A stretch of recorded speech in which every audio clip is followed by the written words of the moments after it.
Kemudian ada rukun-rukunnya. Rukun ini bahasa kita tonggak tiang. Masjid ini kalau tidak ada tiangnya, roboh, runtuh. Nah, maka begitu juga dalam sholat. Kalau tidak dikerjakan yang rukun berarti tidak sempurnalah sholat yang kita kerjakan. Bapak Ibu yang dimuliakan Allah, lanjutkan pembahasan kita terkait sholat dalam perspektif 4 mazhab. Yang dari awal kita kaji belum lagi sampai kepada pembahasan inti daripada sholat. Baru masalah air, kemudian wudunya, kemudian najis, membersihkan dari najis, kemudian darah haid, nifas, kemudian istihadah bagi yang ibu-ibu, bagi yang perempuannya. Nah, barulah di subuh hari ini kita masuk kepada kitab sholat, pembahasan sholat, dan itu pun tidak langsung membahas dari sejak atau rukun-rukun di dalam sholat. Tapi pertama tentu syarat wajibnya sholat, siapa yang diwajibkan sholat dan seterusnya. Maka Bapak Ibu yang dirahmati Allah Subhanahu wa taala, sebagaimana kita sampaikan di awal, kenapa pengarang kitab ini menulis terkait sholat dalam perspektif 4 mazhab khusus dalam satu kitab, karena beliau melihat sholat inilah di antara perkara yang utama, yang penting, yang wajib yang kita laksanakan setiap hari.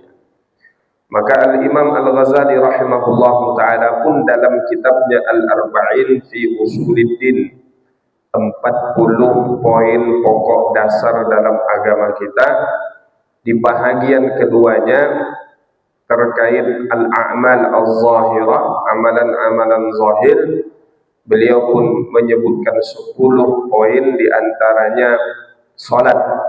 Ada salat beliau bahas, kemudian zakat dan sedekah, bacaan Quran, zikir dan seterusnya. Maka dalam permasalahan salat beliau pun menyampaikan, ya, untuk mendapatkan salat yang berkualitas minimal 3 di antara poin penting yang harus kita perhatikan. Poin pertamanya kata beliau, al-muhafadzatu 'ala thahara, menjaga, memperhatikan cara kita bersuci. Maka sebelum kita masuk salat ini kita bahas dulu hal-hal yang berkaitan dengan thaharah. Bagaimana kesempurnaan bersuci itu? Isbaghul wudu'i qabla sholat, menyempurnakan wudhu sebelum sholat. Artinya sholat kita ini kualitasnya juga dipengaruhi dari kualitas wudhu yang kita kerjakan, yang itu menjadi syarat sahnya sholat yang kita tunaikan. Barulah kemudian yang kedua nanti beliau katakan al-muhafadzatu ala sunanis sholat, memperhatikan dan menjaga sunnah-sunnah di dalam sholat, yang nanti juga insya Allah kita bahas. Artinya melaksanakan sunnah-sunnah di dalam sholat, tidak meninggalkannya hanya karena berpikiran sunnah, walaupun tidak dikerjakan sah sholatnya.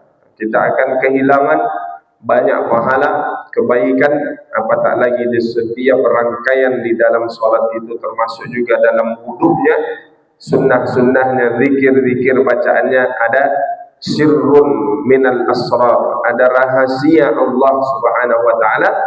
Kenapa kita diperintahkan untuk melakukan gerakan-gerakan tersebut atau bacaan-bacaan yang kita baca di dalam sholat? Kita akan mendapatkan keutamaan tersebut kita ketika melaksanakannya meskipun tidak mengetahui.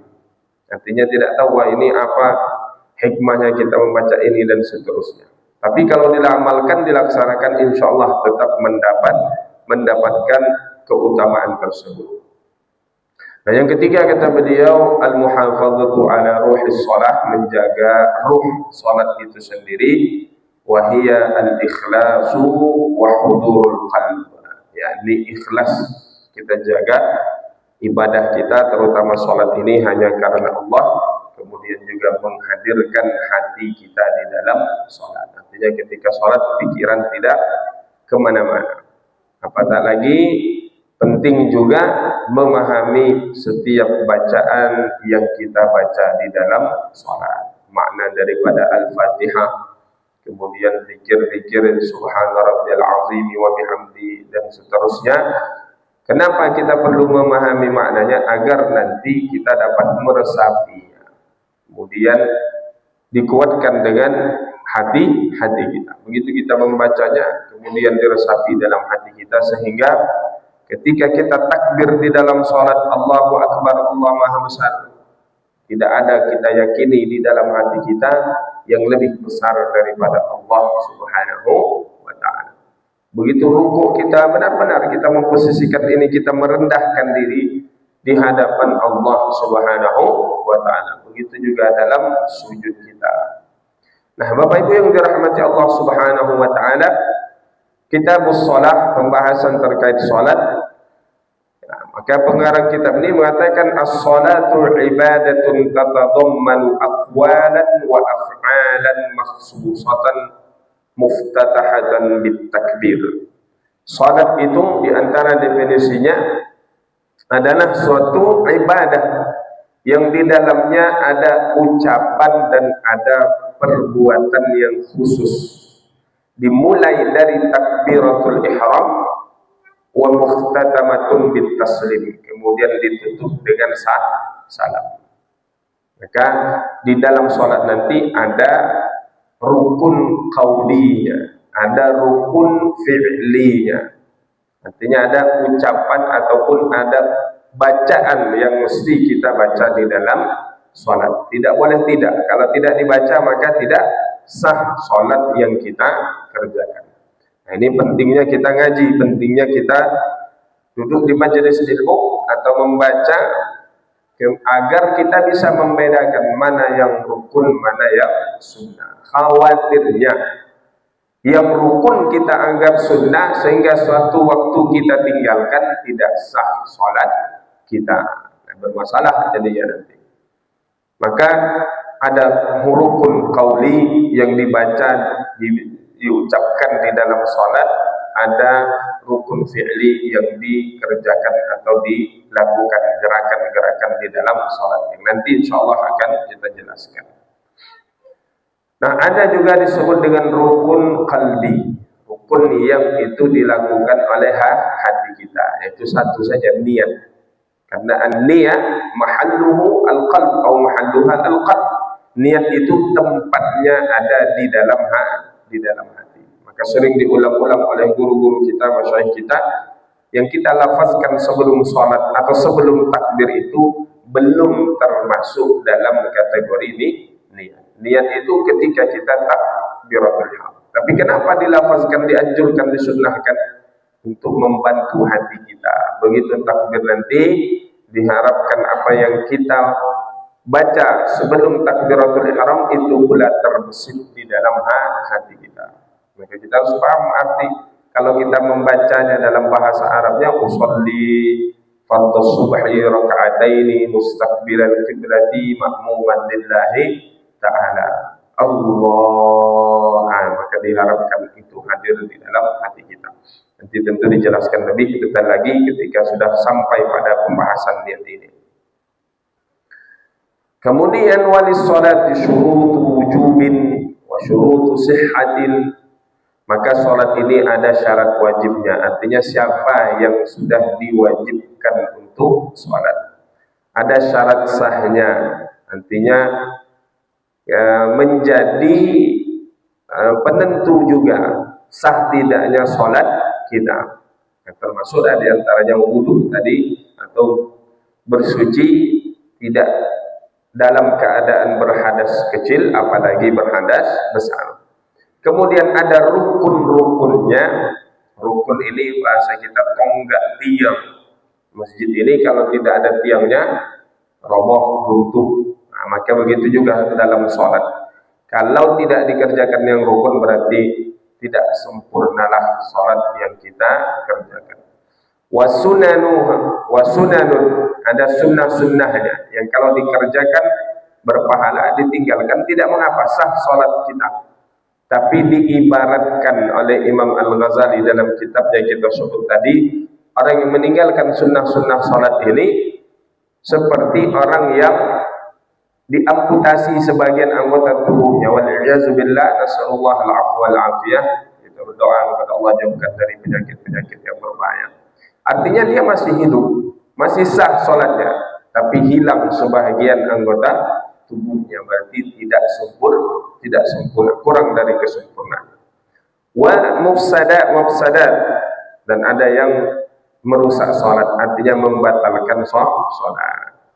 Wa ilaika aw fa ilaika bayanu kulli min dzalika fi mabhatsin fasil. Maka akan dijelaskan semua dari apa yang kita sebutkan tadi, syarat wajib, syarat sah, rukun, sunnah, makruh, kemudian yang merusak salat.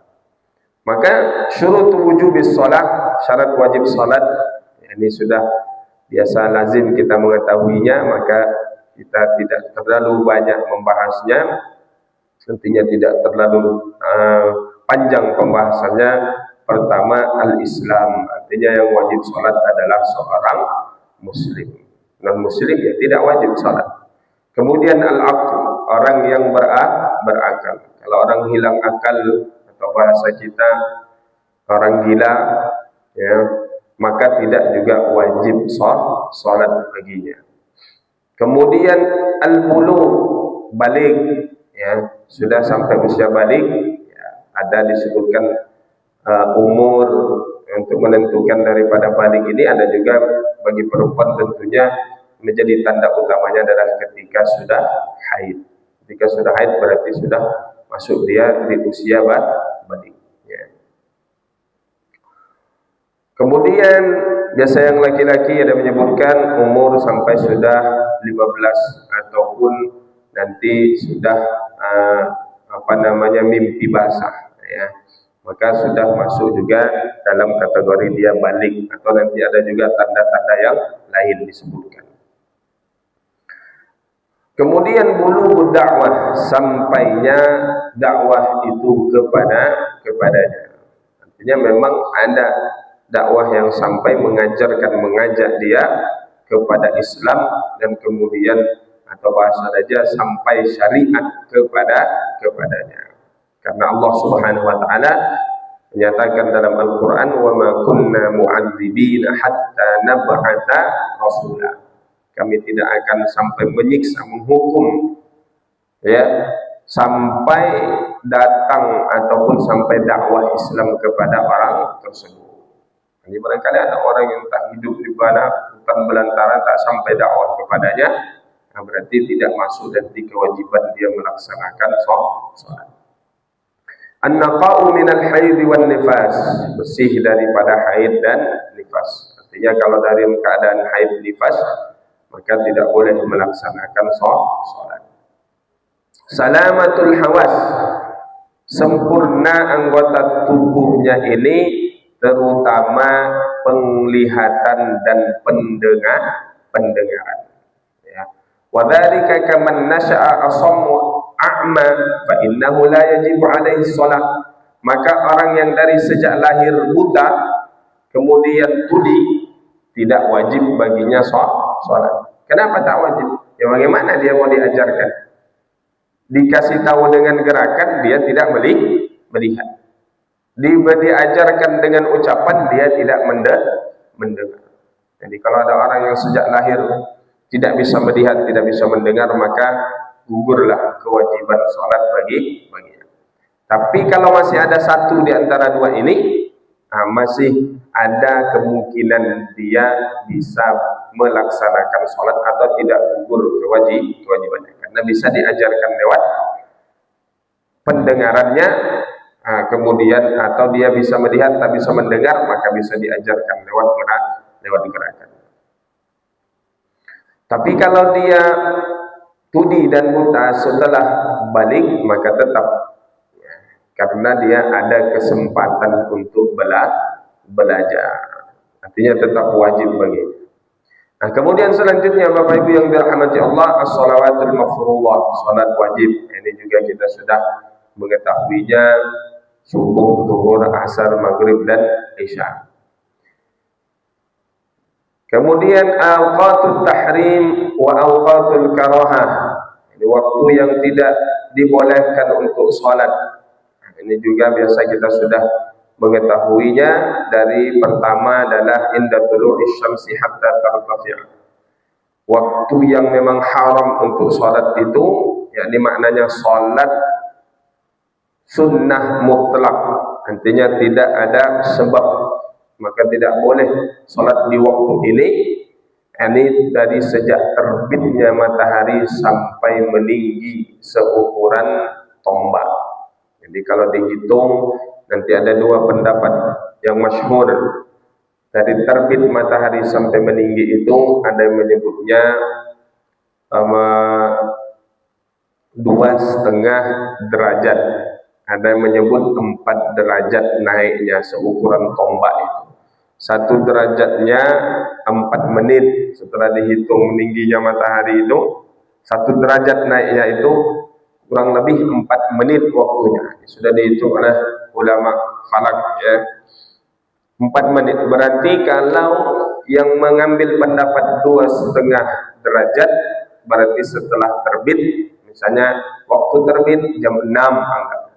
Berarti haram sholat dari waktu itu sampai 6:10.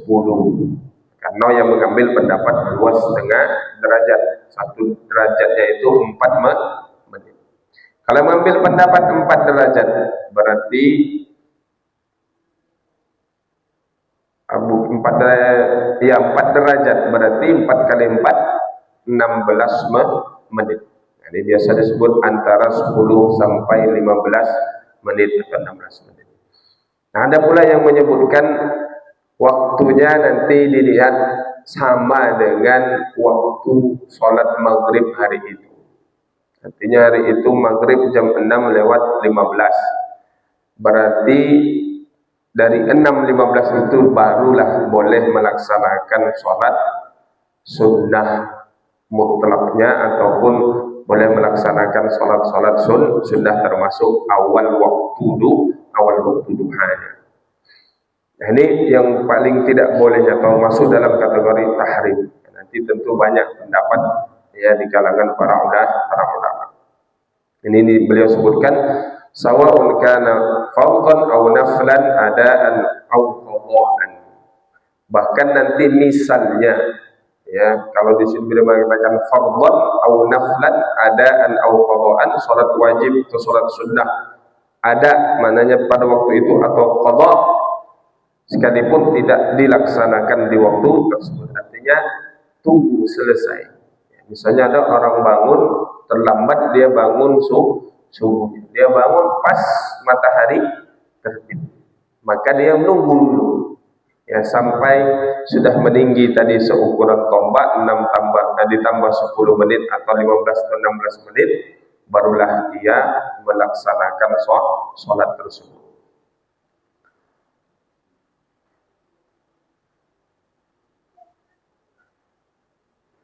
Nah, kemudian yang kedua, indal istiwa, ketika matahari pas di atas kepala kita ya. Nanti dikecualikan sholat Jumat, intinya sholat Jumat boleh ya ketika sudah masuk waktunya pas di atas kepala kita. Maka di sini katakan wastasnal malikiyya wasyafi'iyya yaumal Jumat ya, kecuali hari Jumat, ke sholat Jumat fil haramil makkiyyi, di Masjidil Haram ya. Wastasnal maliki wasyafi'iyya yaumal jum'ati wassalatu fi haramil makki, artinya di hari Jumat ataupun sholat di Masjidil Haram tidak termasuk waktu yang tidak dibolehkan untuk sholat. Kemudian inda sfiraris syamsi hatta taghrib, sampai dari sejak terbenamnya matahari sampai berwarna, dari menguningnya matahari di sore hari itu sampai dia benar-benar terbenam atau hilang. Nah, adapun yang masuk makruhnya ya adalah setelah sholat subuh sampai terbitnya matahari. Nanti ada sholat-sholat yang tetap boleh dilaksanakan seperti yang ada sebabnya lebih dulu atau asbab mutaqaddim. Seperti misalnya kita masuk sekarang ini kan dari sejak sholat subuh belum terbit matahari, maka kita masuk, boleh kita sholat tahiyatul masjid karena ada sebab yang mendahuluinya. Atau kita wudu, kemudian kita sholat sunnah wudu atau sholat sunnah tohar. Yang tidak boleh adalah sholat sunnah mutlak, tidak ada kaitan dengan sesuatu, dan kemudian atau yang sebabnya belakangan, atau amalnya belakangan, perbuatannya belakangan. Seperti misalnya sholat sunnah ihram. Sholat sunnah ihram itu sholat dulu, sunnah dulu, baru berniat ihram nanti. Artinya sebabnya belakangan. Kalau tadi tahiyatul masjid sebabnya duluan, karena dia masuk masjid baru kemudian sholat. Kemudian inda iqamatis salati, ketika iqamah dimakruhkan sholat. Nah, nanti dilihat kapan batasannya ini. Ada menyebutkan nanti ketika kita sudah selesai satu rakaat. Selesai satu rakaat, berdiri rakaat kedua, kemudian iqamah. Allahu Akbar, asyhadu an la ilaha illallah, maka tetap dilanjutkan sholatnya sampai selesai. Tapi kalau belum cukup satu rakaat, artinya baru dia ruku atau dia i'tidal atau sujud, belum, pokoknya intinya belum berdiri untuk rakaat kedua, maka dia putuskan sholatnya, kemudian bersiap-siap untuk mengikuti sholat berjamaah. Karena tentunya yang sholat wajib fardu ini lebih utama, lebih didahulukan daripada sholat sunnah. Nah, ini Bapak Ibu yang dirahmati Allah Subhanahu wa taala. Kemudian selanjutnya azan. Ya, azan ini juga sesuatu yang maklum. Azan ini penanda waktu telah, atau penanda telah masuknya waktu sholat. Jadi katakan al-adzan huwa al-i'lam bidukhuli waqti shalah. Azan itu adalah pemberitahuan bahwa telah masuknya waktu sholat dengan lafaz-lafaznya yang khusus, ya. Dan juga dengan pembahasannya ataupun bacaan-bacaannya yang khusus, yang juga itu didapati dari riwayat hadis dari Nabi Sallallahu Alaihi Wasallam. Ya, bagaimana di zaman itu para sahabat bertanya kepada Rasulullah, ya Rasulullah, seperti apa kita ini mau mengajak atau memberitahu umat Islam ini telah masuk waktu sholat. Ada yang mengusulkan dengan lonceng, Nabi tidak, itu caranya orang-orang Nasrani. Ada dengan trompet, wah itu caranya orang-orang Yahudi. Nah, maka pada akhirnya adalah seorang sahabat yang kemudian mendapatkan mimpi, termasuk tidak salah Sayyidina Umar juga yang mendapatkan demikian. Bagaimana datang ada orang yang mengajarkan lafaz-lafaz azan ini, Allahu Akbar dan seterusnya, seperti yang lazim yang sudah kita dengar ketahui dan kemudian ditetapkan oleh Rasulullah Sallallahu Alaihi Wasallam. Nah, maka nanti ada keutamaan orang-orang yang melafazkan ataupun mengumandangkan azan ini. Dikatakan dalam suatu riwayat, atwaluhum a'naqan yaumal qiyamah. Orang yang biasa mengumandangkan azan ini, maka orang yang paling panjang lehernya nanti di akhirat. Ya. Tentu makna panjang di sini ya ada beberapa tafsiran, ada beberapa makna yang disampaikan oleh ulama kita. Bisa maknanya dia nanti di akhirat atau telah terjadi kiamat bisa melihat banyak hal. Karena ya dintiknya orang panjang leher kan bisa banyak melihat sesuatu. Ya. Nah, Bapak Ibu yang dirahmati Allah Subhanahu wa taala, ya, begitu juga sebab disyariatkannya tadi kita sampaikan bagaimana para sahabat yang bertanya kepada Rasulullah terkait azan ini.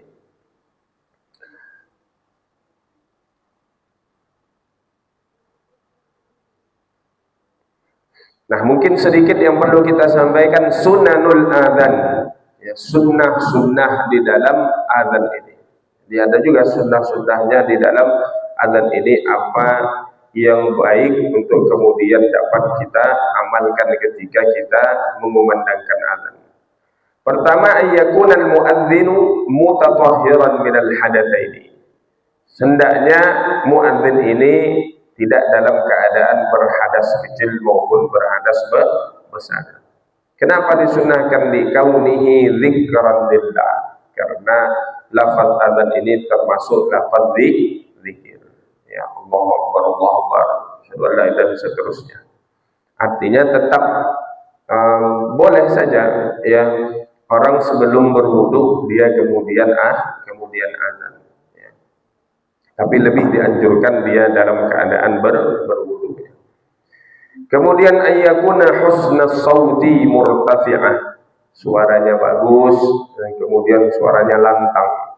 Ini kalau zaman dulu ya suaranya yang bisa kedengaran dalam jarak yang lebih jauh karena tidak ada pengeras suara. Sekarang ini walaupun suara kita pelan tapi pengeras suaranya besar, bisa tetap terdengar jauh sampai jangkauannya. Kemudian an yu'adzina bi makanin murtafi'. Ini juga sesuai dengan keadaan dulu ya. Artinya azan di tempat yang lebih tinggi. Maka biasanya dulu di antara fungsi menara masjid itu yaitu muazzin itu naik ke menara, lalu azan di menara tersebut. Kalau sekarang ada lagi muazzin naik menara, di bawah saja, yang di menara itu toanya saja. Ya. Ayyakuna qa'iman illa li'udhr, dianjurkan dalam keadaan berdiri dia azan tersebut kecuali ada udhurnya. Mustaqbilal kiblah, menghadap ke kiblat. Kemudian at-taswibu fi adzanis subh, di azan subuhnya ditambah as-salatu khairum minan naum. Kemudian ayaj'ala usbu'aihi fi udhunihi, meletakkan tangan atau jarinya ini di telinganya seperti ini. Maka kita pun melihat ya, atau bahkan ada masukkan telunjuknya ini di dalam telinganya seperti ini. Maka ini Bilal mengatakan faja'altu usbu'i fi udhuni fa'adhan. Ya. Kata Bilal, saya meletakkan jari saya di telinga saya, kemudian saya azan. Ini juga isyaratnya ketika orang melihat ya, ada orang misalnya kalau zaman dulu di atas menara tak terdengar suaranya, tak sampai kepada dia, tapi dia melihat orang itu meletakkan tangannya di telinganya. Berarti dia tahu ini orang sedang azan. Walaupun tidak sampai suaranya, dia bisa melihatnya. Karena mananya isyarat, dia orang seperti ini sedang mengumandangkan azan, berarti sudah masuk waktu sholat. Maka biasanya kalau lomba azan, itu diantara juri perhatikan, ini anak ini di mana tangannya ketika mengumandangkan azan tersebut. Kemudian yusannu lil muadzin wa liman sami'al adzan wa ajaba al muadzin. Yusannu lil muadzin wa liman sami'al adzan wa ajaba al muadzin. Jadi menjawab azan yang dikumandangkan oleh muadzin tersebut. Nah, itu beberapa sunnah-sunnah di dalam azan. Bahkan nanti ada juga disebutkan ketika mengumandangkan hayya 'alas shalah, maka dia menoleh ke arah kanan, menggerakkan badannya. Hayya 'alas shalah.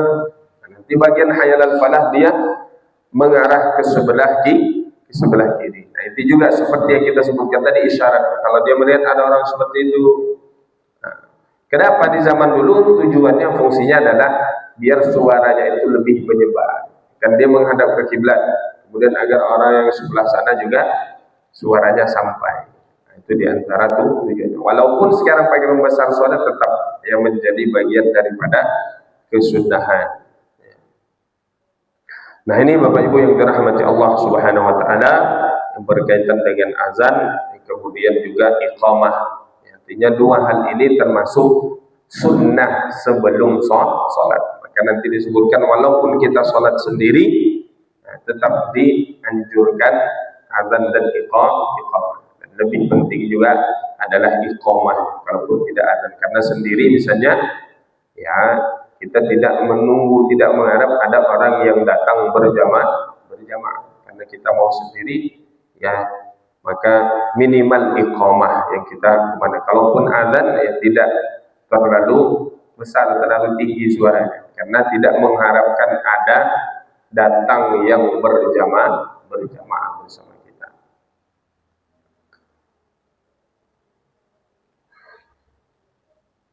Nah, kemudian Bapak Ibu yang dirahmati Allah Subhanahu wa taala, masuk pembahasan berikutnya syurutu sihhatis shalah, syarat sahnya salat.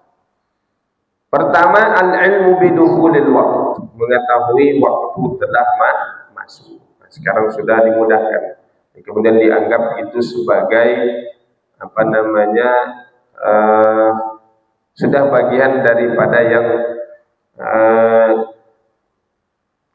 dijadikan acuan patokan, karena berdasarkan nanti ilmunya ya, waktu-waktu yang ada sudah ditetapkan. Waktu sholat sepanjang masa itu sudah dikaji, artinya dilihat waktu zuhur jam segini sampai nanti masuknya waktu asar jam segini, sehingga itu sudah peredarannya, karena waktu sholat ini dilihat daripada peredaran matahari ya.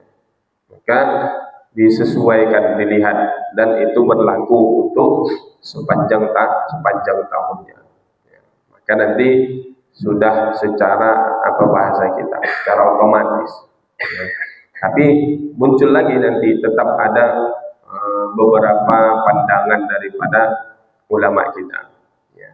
Artinya ada yang melihat menyocokkan, menyesuaikan, ini betul lah ya, waktu jam segini, kemudian dilihat ya, seperti misalnya asar ya, asar itu kan waktunya ketika benda itu ukurannya sama dengan ukuran bayangan. Nah, nanti bisa lihat masuk azan asar, nah, lihatlah benda itu ya, kemudian ada bayangannya sama seukuran dengan bayangannya, berarti itu memang betul sudah masuk waktu asar. Nah, kemudian Bapak Ibu yang dirahmati Allah, artinya sudah masuk waktu. Kalau sholat sebelum masuk waktunya, berarti tidaklah sah sholatnya.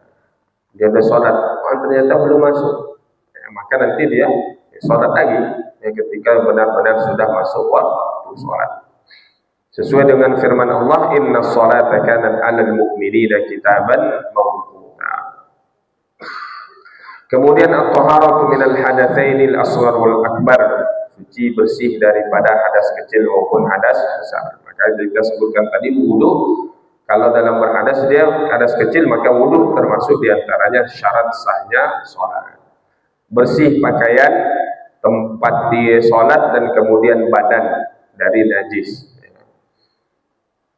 Nah, terkait nanti tempat sholat ini dikatakan kalau memang najisnya itu berada pada di mana kita meletakkan kaki atau meletakkan lutut tangan kita, kemudian dahi kita ini saat sujud, dan nampak di permukaan. Artinya kalau misalnya di bawah sejadah ini ada najis tapi tidak tembus sampai ke permukaan, berarti tidak mengapa, artinya tetap sah sholat jadi tempat tersebut. Atau misalnya nampak ada najis tetapi pada bagian dada misalnya ketika kita sujud tidak kena tempat tersebut, maka dikatakan juga tetap sah ya, dia melaksanakan sholat tersebut, walaupun secara umumnya berada di daerah dia sholat, tapi tidak menyentuh ya pada bagian tangannya misalnya ketika dia sujud, atau dahinya, atau lutut dan kakinya. Kemudian satrul aurah, menutup aurat. Nah, ini yang banyak juga terjadi sekarang nih, sholat dengan memakai baju yang laki-laki, tentunya baju yang kadang pendek, sehingga ketika dia ruku atau sujud nampak ya auratnya. Maka kalau dilihat ya berarti bermasalah nanti pada sholatnya, tersingkap nampak ya bagian auratnya. Nah, kemudian satrul aurah istiqbalul qiblah, menghadap ke kiblat. Nanti kecuali ada beberapa kondisi dan keadaan seseorang yang kemudian sholatnya menghadap ya ke tempat dia, misalnya dalam kendaraan, di dalam mobil atau di atas pesawat atau di atas kereta, maka dia sholat menghadap di mana mengarah kendaraan dia tersebut. Ini masuk kepada udzur ya, atau kebolehan tidak menghadap ke kiblat. Nah, niat menurut pendapat Hanafiyah wal Hanabilah. Jadi pendapat mazhab Hambali dan Hanafi ini niat bukan rukun di dalam sholat, tapi syarat sahnya sholat. Maka artinya dia dilakukan sebelum sholat. Maka dalam pandangan mazhab ini, orang yang dari rumah niat sholat sampai di masjid langsung takbir Allahu Akbar, artinya sudah dia ada niatnya dari sejak berangkat dari rumah. Nah, ini 6 ya, termasuk daripada syarat sahnya sholat yang disebutkan dalam kitab As-Shalah 'alal Madzhab al-Arba'ah ini. Nah, baik Bapak Ibu yang dirahmati Allah, barangkali itu karena pembahasan berikutnya dah panjang terkait fardhu as-shalah, fardu atau rukun di dalam sholat, yang tentu akan lebih kita jelaskan lebih lebih detail ya, karena masuk pada rukun di dalam sholat. Ya, syarat sah ini sholat pun sebenarnya penting ya, tapi sudah maklum juga, sudah sama-sama kita mengetahuinya, dan tidak ada permasalahan yang penting ya, atau yang mesti dibahas lebih jauh terkait syarat sahnya sholat ini. Baik Bapak Ibu yang dirahmati Allah, barangkali itu pembahasan kita di subuh kali ini. Jika ada pertanyaan dari Bapak Ibu jamaah, kami persilahkan.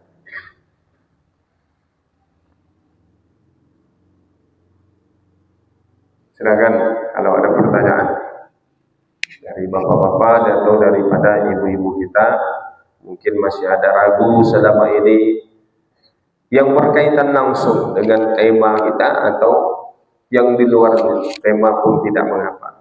Kalau bisa dijawab, insya Allah kita jawab. Kalau tidak, jadi PR nanti. Bulan depan baru kita jawab. Silakan Bapak Ibu.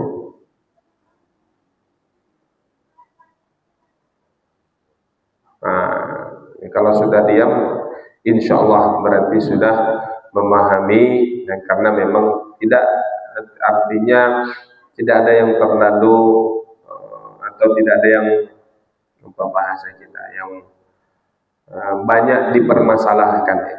Ini hanya sekedar bagian daripada menguatkan, kemudian mengulang-ulang kembali apa yang terkait dengan pembahasan sebelum ataupun sunnah atau hal-hal yang berkaitan dengan sebelum kita melaksanakan sholat, yang mesti kita perhatikan, yang mempengaruhi pada kualitas dari sholat yang kita kerjakan. Baik Bapak Ibu yang dirahmati Allah, jika tidak ada pertanyaan, barangkali itu yang dapat kita sampaikan. Sekedar menyampaikan informasi, pagi ini kalau tidak salah ada acara aksi bela Palestina ya, di mana? Biasanya di daerah Gajah Mada ya, di depan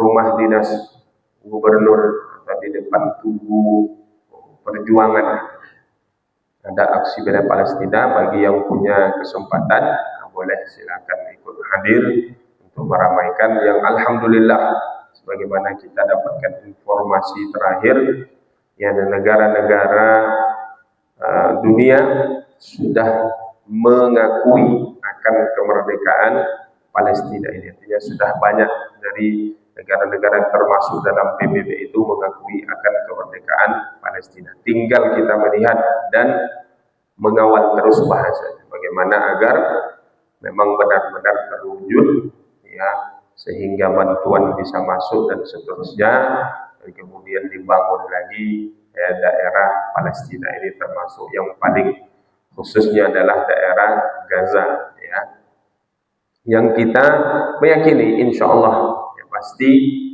akan tetap, artinya Palestina atau Gaza ini akan merdeka atau akan bebas, karena melihat satu di antara hadis Nabi Shallallahu Alaihi Wasallam menyatakan nanti, ya, bahkan sebelum terjadinya kiamat atau di akhir zaman, imaratu Baitul Maqdis wa kharatu Yathrib, artinya daerah Baitul Maqdis ini akan maju, bahkan akan ramai dikunjungi, didatangi, ya, berbeda keadaannya dengan yang sekarang.